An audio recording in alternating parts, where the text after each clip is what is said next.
This letter starts off with Seneca giving Lucilius exercise tips. He says, now there are short and simple exercises which tire the body rapidly and so save our time, and time is something of which we ought to keep strict account. These exercises are running, brandishing weights, and jumping, high jumping or broad jumping. Select for practice any one of these and you will find it plain and easy. But whatever you do, come back soon from body to mind. The mind must be exercised both day and night, for it is nourished by moderate labor, and this form of exercise need not be hampered by cold or hot weather, or even by old age. The first idea Seneca is sharing with Lucilius is about consistently exercising and taking care of our body, but always coming back to feeding our mind. In the modern day, there's plenty of workout programs and meal plans to assist us in keeping fit because we've recognized as a society that it's important to keep a healthy body for longevity. However, Seneca comes back to making sure that we take care of our mind as well, no matter what the circumstances. He mentions time and be strict with your time for your own well being, making sure we set time to be productive both physically and mentally. And he says that consistency is the key idea, specifically consistency of the right habits, because those habits will yield fruits in the long run. But the question is, what type of fruit? When we are consistent with fitness, we feel something intense because we are moving our body, our blood is circulating, our breathing gets heavy, we start sweating.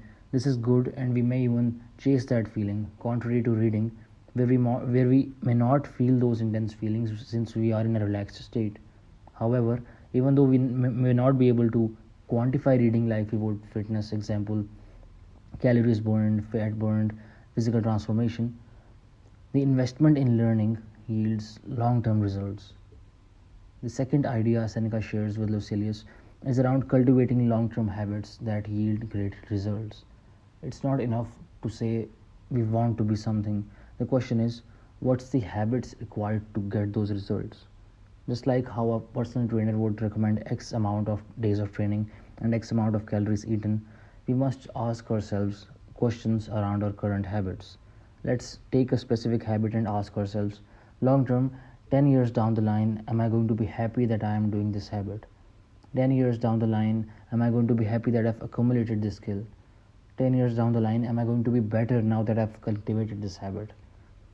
A bad habit feels great in the moment, and we all have good and bad habits, but the question is, by being consistent with the bad habit, are we going to be happy and satisfied that we did it?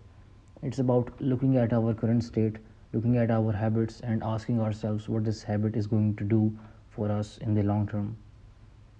The final idea Seneca shares with Lucilius is about gratitude being in the present and fear being in the future. Meaning, most of the time, the things we fear haven't appeared yet. We anticipate fear, and we all want to grow and improve and take on challenges, so naturally, we will feel fear and anxiety. But this part of the letter is a reminder of being present because that's where the feeling of gratitude is. Seneca mentions the drinker's thirst. He is reminding Lucilius to have a limit because when is enough? Enough. And there's more than enough of what we want for everyone. He's also giving Lucilius questions to ponder like, why do I want this? Why do I want to accomplish this? It's good to have goals and go after them, but being aware of the why behind our goals is vital. This is a common theme in the letters around being ambitious, but also being grateful in the moment.